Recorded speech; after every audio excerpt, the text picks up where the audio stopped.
Welcome to the Occult Knowledge Podcast. I'm your host, Ben Carter, and in today's episode we step into the veiled world of Freemasonry, where secrets are said to be guarded with more devotion than gold.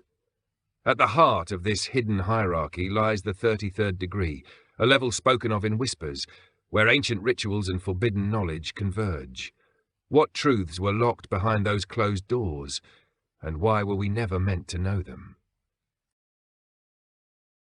The roots of Freemasonry stretch back into the medieval guilds of stoneworkers, but its modern form rose in 17th and 18th century Europe, a time of shifting empires and clashing ideologies. Monarchs were losing absolute power, new scientific ideas were threatening church doctrine, and whispers of revolution spread across the continent. Within this climate, men of influence and intellect gathered in secret lodges, creating a brotherhood bound by ritual, symbol, and oath. For the ordinary observer, these gatherings were social clubs. For those on the inside, they were sanctuaries of hidden tradition, where ancient mysteries from Egypt, Babylon, and the Holy Land were woven into a new fabric of power. The 33 degrees of Freemasonry were not established overnight.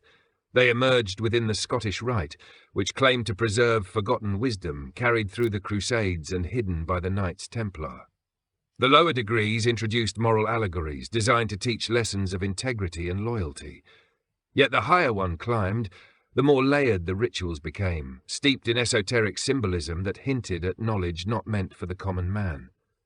By the time a Mason reached the upper degrees, he was immersed in allegories of kingship, divine order, and cosmic authority.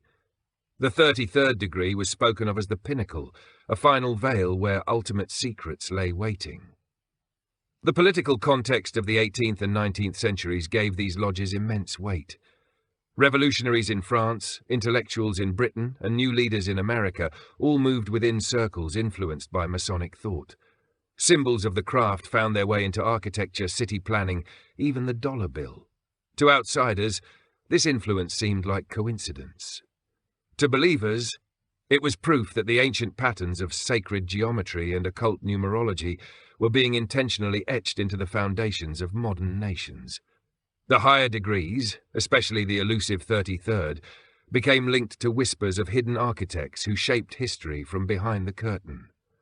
The atmosphere within the lodges was designed to evoke awe and obedience.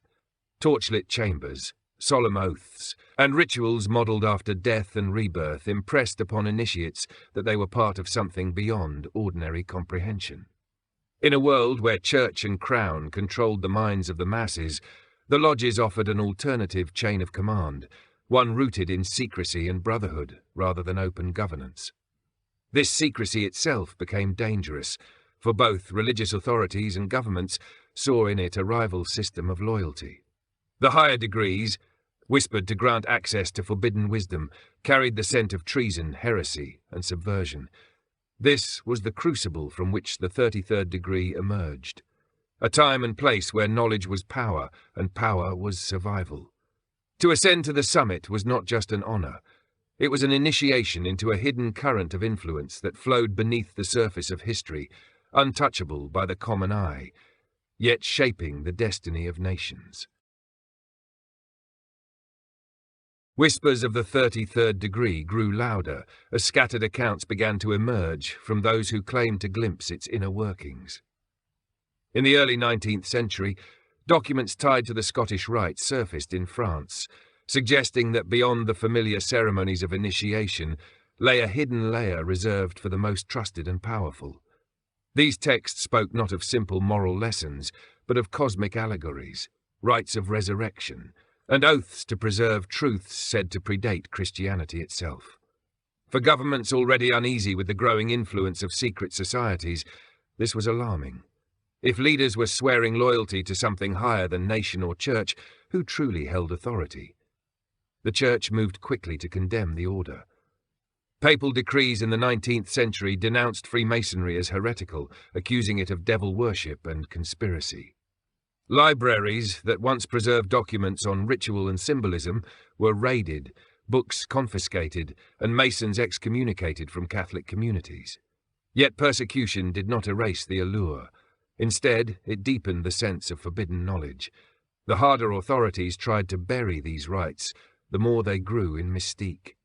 Some accounts describe manuscripts quietly copied and hidden by brothers who feared erasure.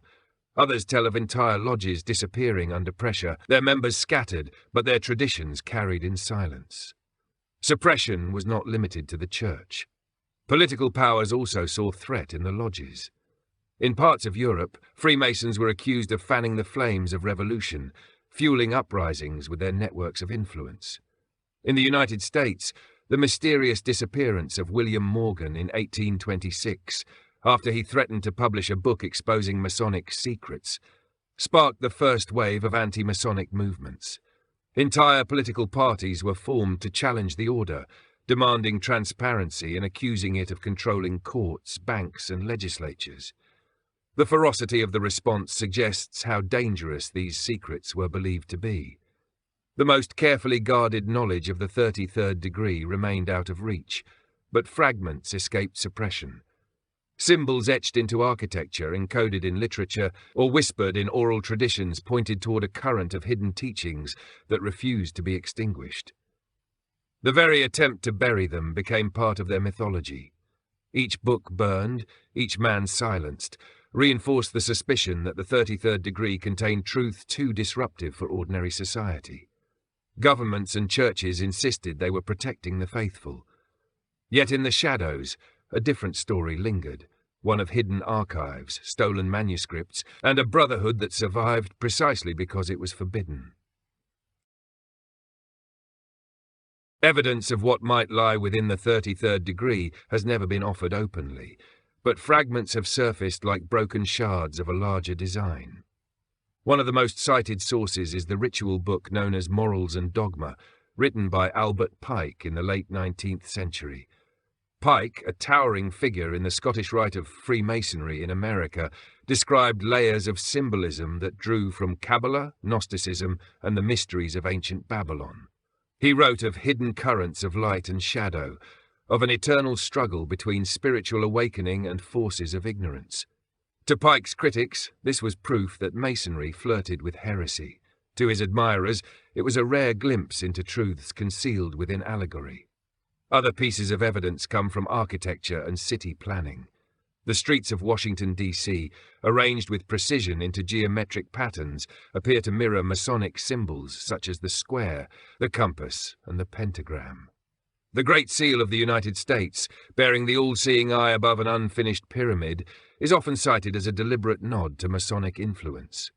Though mainstream historians argue these symbols were chosen for aesthetic or cultural reasons, the overlap with esoteric traditions is striking. Could these be clues, hidden in plain sight, left by men who carried the knowledge of the higher degrees? Accounts from defectors add another layer to the puzzle.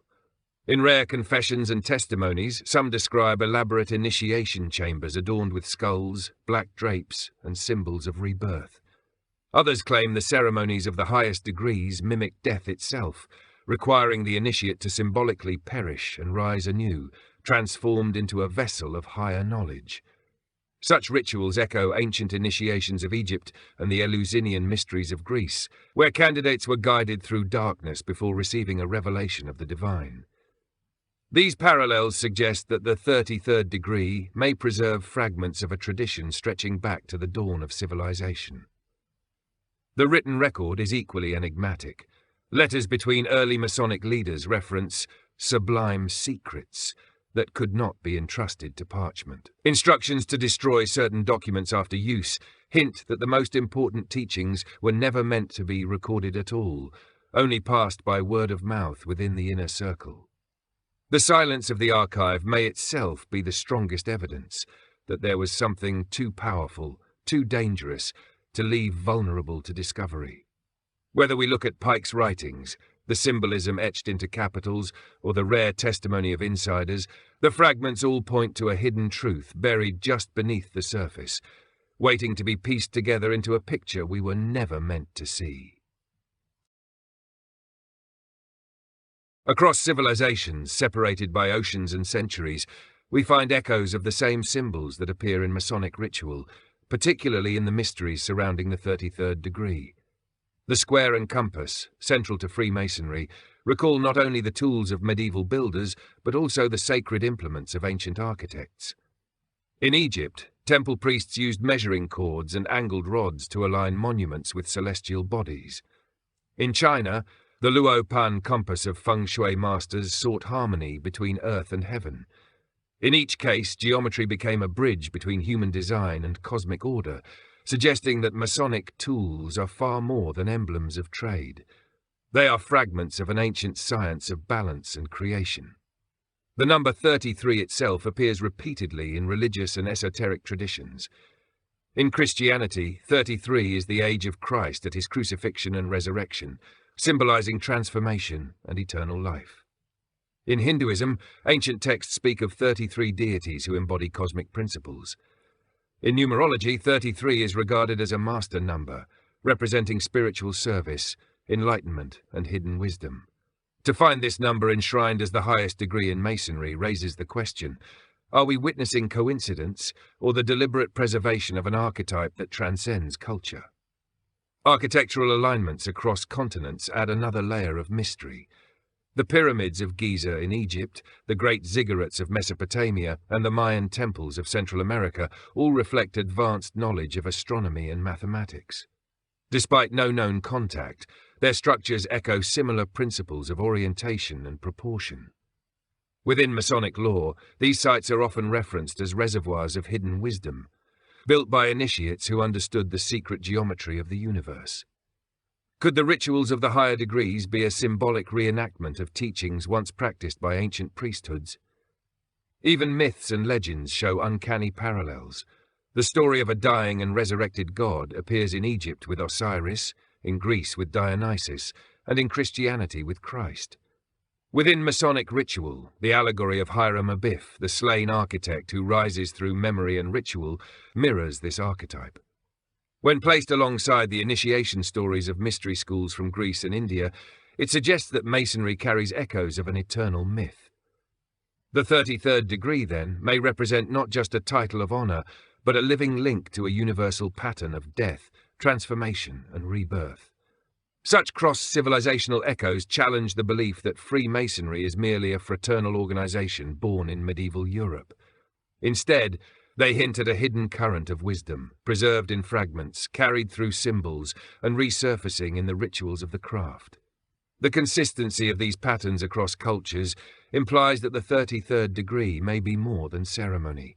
It may be a key that unlocks a memory shared by all of humanity, stretching back to a forgotten origin. When the subject of the 33rd degree array arises in scholarly circles, it is often met with dismissal or silence. Official histories describe Freemasonry as a fraternal order, rooted in Enlightenment ideals, charity and symbolism, without deeper consequence. University historians frame it as a curious footnote in the development of civic society, insisting that the higher degrees are elaborate theatre rather than repositories of dangerous truths. Yet the vigour with which institutions work to contain the conversation is telling. The topic is either brushed aside as irrelevant or condemned as superstition, with little room for serious investigation. Academic denial often relies on the argument that secrecy itself discredits the order. If something cannot be openly demonstrated, then it cannot be considered valid. This approach overlooks the very nature of initiatory traditions, which have always reserved their most potent teachings for the few deemed ready to receive them. The ancient mystery schools of Greece, Egypt, and India guarded their rites with equal silence. To claim that silence proves emptiness is to ignore the long pattern of hidden knowledge across human history. Still, such reasoning persists in classrooms, journals, and conferences, reinforcing the boundaries of what is considered respectable study. Funding structures in research also play a role. Universities and scholars depend on grants, many of which come from government agencies or private institutions with their own interests in maintaining social stability. Occult studies, particularly those that question the integrity of political or religious power, are often labelled fringe. A historian who attempts to explore the esoteric currents of Freemasonry risks ridicule, the loss of funding, or the end of an academic career. In this way, the wall of denial is not built on evidence, but on fear and professional survival. It ensures that certain questions remain unasked and certain avenues of exploration remain closed. When institutions do address the subject, they often rely on reductive explanations. Rituals are described as harmless pageantry. Symbols are dismissed as decorative. The number 33 is explained as a mere organizational choice. Such simplifications avoid engagement with the deeper parallels that connect Masonic rites to ancient traditions. They strip the subject of its mystery, flattening it into something mundane. Yet the persistence of these parallels and the secrecy surrounding them continues to suggest otherwise. The official narrative insists there is nothing to see. The institutions of scholarship present themselves as protectors of truth. But by refusing to look beyond the surface, they may be protecting not truth, but a carefully constructed silence. The 33rd degree remains, in their view, a ceremonial honor. But the refusal to confront its deeper implications leaves open the possibility that what is being protected is not academic integrity, but a hidden current of knowledge the public was never meant to access. Among the theories that step outside the official narrative, some of the most provocative concern the very nature of the 33rd degree. One thread suggests that initiates are exposed to knowledge of advanced civilizations lost to time, cultures that mastered energy, architecture, and consciousness in ways modern science has yet to rediscover. Supporters of this view point to the precision of the Great Pyramid, the astronomical alignments of Stonehenge, and the enduring mystery of ancient megaliths. They argue that such feats required more than primitive tools. They hint at a body of knowledge preserved in fragments, passed down through priesthoods, and eventually hidden within the highest levels of Masonry. Another theory ventures into the realm of consciousness itself. Some researchers suggest that the rituals of the higher degrees are not symbolic alone, but are designed to trigger altered states of awareness. In these states, initiates may experience visions or insights that feel like contact with another dimension of reality. Parallels are drawn to shamanic rites in South America, the Eleusinian mysteries of Greece, and yogic practices in India. Could the 33rd degree be a continuation of this ancient technology of the mind, a carefully preserved initiation into states of awareness that dissolve the boundaries between the human and the divine? A third interpretation points toward contact with intelligences beyond humanity. Accounts of secret lodges, both historical and modern, speak of invocations and rituals that call upon beings described as angels, watchers, or ascended masters. Skeptics dismiss these as metaphors, yet the consistency of such descriptions across cultures raises the possibility that initiates are seeking genuine communion with non-human entities. Whether these beings are benevolent guides or deceptive tricksters remains a matter of fierce debate. The possibility that the highest degree includes a channel of contact with otherworldly intelligence would explain both the secrecy and the fear it inspires. The most controversial theory suggests that the 33rd degree grants access to methods of influencing energy itself. Ancient traditions often spoke of a hidden force called prana, chi, or vril that permeates all life. Within Masonic lore, hints of this life force appear in allegories of light, balance, and transformation. Some theorists believe that initiates of the highest level are taught techniques to harness this energy, not merely as metaphor, but as real power. If such knowledge were widely understood, it could disrupt religion, politics, and even the foundations of modern science. Each of these possibilities, whether rooted in lost civilizations, altered consciousness, otherworldly contact, or hidden energy, stretches the imagination. Yet the very persistence of these ideas suggests they fill a void left by the silence of official accounts. If the 33rd degree is nothing more than a ceremonial honor, why do these theories continue to thrive? The secrecy itself may be the reason. In the absence of clear answers, the unknown invites the most profound and unsettling possibilities. The idea that humanity simply forgot these teachings over time is difficult to accept when we examine the deliberate patterns of erasure that appear again and again throughout history. Ancient libraries from Alexandria to Nalanda were consumed by flames under suspicious circumstances. Entire traditions were labelled heretical and driven underground, their texts destroyed or locked away in church vaults where only a select few could access them. Whenever knowledge threatened to shift the balance of power, it was targeted. This was not passive neglect.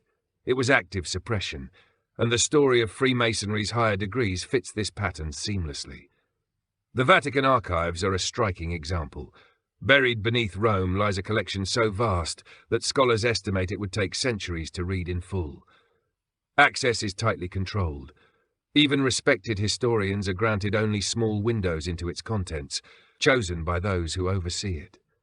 What rests behind those locked doors?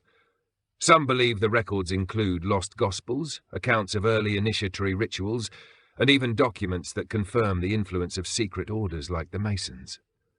If the 33rd degree preserves truths too dangerous for public knowledge, these archives may well hold corroborating evidence kept hidden to maintain religious authority. Government intelligence agencies have also played their part in erasure. During the 20th century, programs investigating psychic phenomena, mind control, and esoteric practices were launched in secrecy. When fragments of these projects leaked into the public domain, they were quickly dismissed. Yet the documents reveal a sustained interest in the very powers that occult traditions have long described.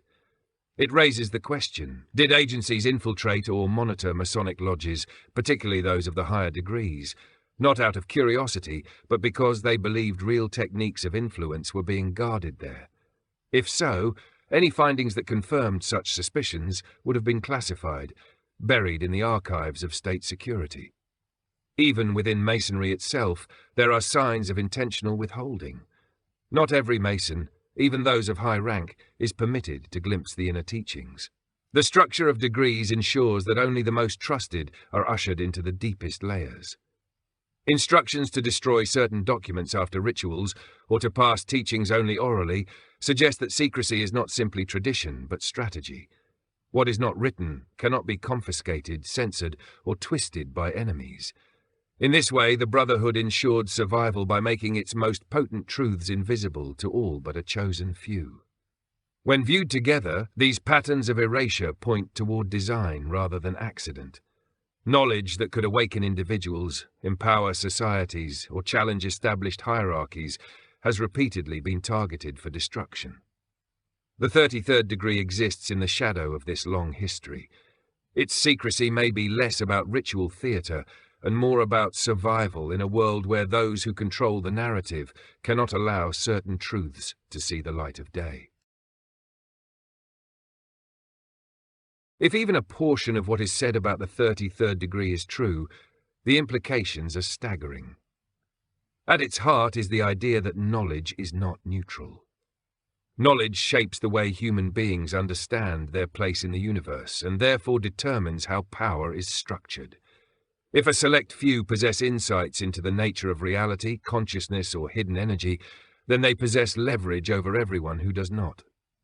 The secrecy of the higher degrees suggests that those insights are not meant for universal awakening, but for selective empowerment.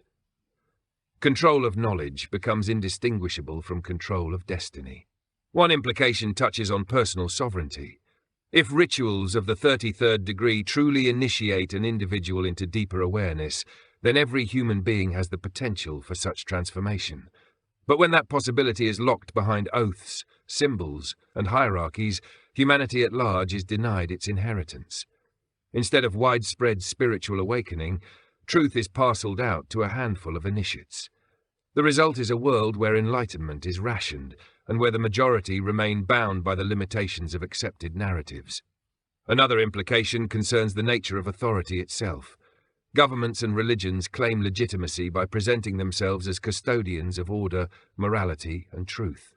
If Freemasonry, through its highest degree, has preserved fragments of an older current of wisdom, then it undermines the monopoly these institutions hold. A politician's laws or a priest's doctrine would no longer carry the same absolute weight if people knew there existed hidden systems of initiation, carrying truth that predate both church and state. Such knowledge could destabilize the foundations of power, making secrecy essential to those who benefit from the current order. The impact on science would be equally profound. If the 33rd degree does indeed guard techniques of energy manipulation, consciousness exploration, or communication with non-human intelligences, then our picture of the universe is incomplete by design. Physics, biology, and psychology would have to be rewritten. The line between science and mysticism would blur, revealing that the two may have always been intertwined. For institutions that thrive on division, science against religion, politics against spirituality, such a revelation would collapse carefully maintained boundaries. Perhaps the most haunting implication is that humanity may be complicit in its own suppression. By accepting the ridicule attached to occult subjects, by mocking what we are told is superstition, society enforces the very silence that keeps these truths buried. If the 33rd degree represents the summit of a hidden mountain of knowledge, then its existence challenges us to ask why we accept so little when so much more might lie within reach. What would it mean if the veil were lifted and the guarded secrets of the 33rd degree became the inheritance of all, rather than the privilege of a few? The story of the 33rd degree of Freemasonry is not one of easy answers, but of enduring mystery. It exists as a shadow at the edge of history, glimpsed only through fragments of ritual, scattered testimonies, and echoes in architecture and myth. Some say it is merely ceremonial, an honorific title bestowed on men of service.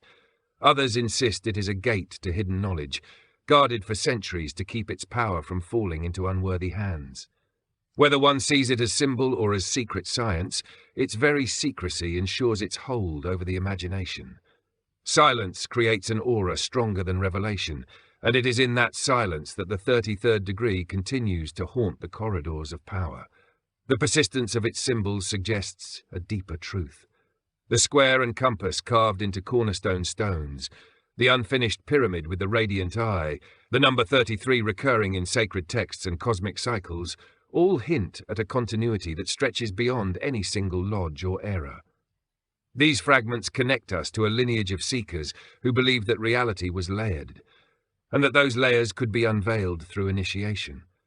To deny this possibility is to ignore the echoes that ring across civilizations. To accept it, even as possibility, is to recognize that humanity may live in the shadow of truths carefully concealed. In the end, the 33rd degree raises questions about trust, power, and destiny. Who has the right to decide what knowledge humanity is ready for? Should enlightenment be guarded in secrecy or shared openly as the inheritance of all? If knowledge is power, then secrecy itself becomes an act of control, a way of shaping the future by limiting the present.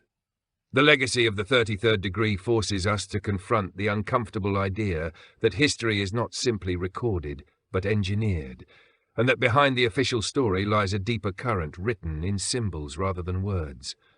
Perhaps that is the greatest secret of all, that knowledge itself is alive, slipping past suppression, surviving in myth, in architecture, in whispered stories, waiting for those who will look beyond the surface. The 33rd degree may be locked away in hidden chambers, but its resonance cannot be confined. It lingers in the human drive to seek, to question, and to uncover what lies beneath. Whether truth or allegory, deception or revelation, it has already shaped the world in ways we may never fully trace. Thanks for listening. This has been another episode of the Occult Knowledge Podcast. If you enjoyed today's episode, be sure to follow us wherever you listen to podcasts. And if you'd like to support the show, subscribe to the Forbidden Knowledge Network on Patreon. Subscribe now.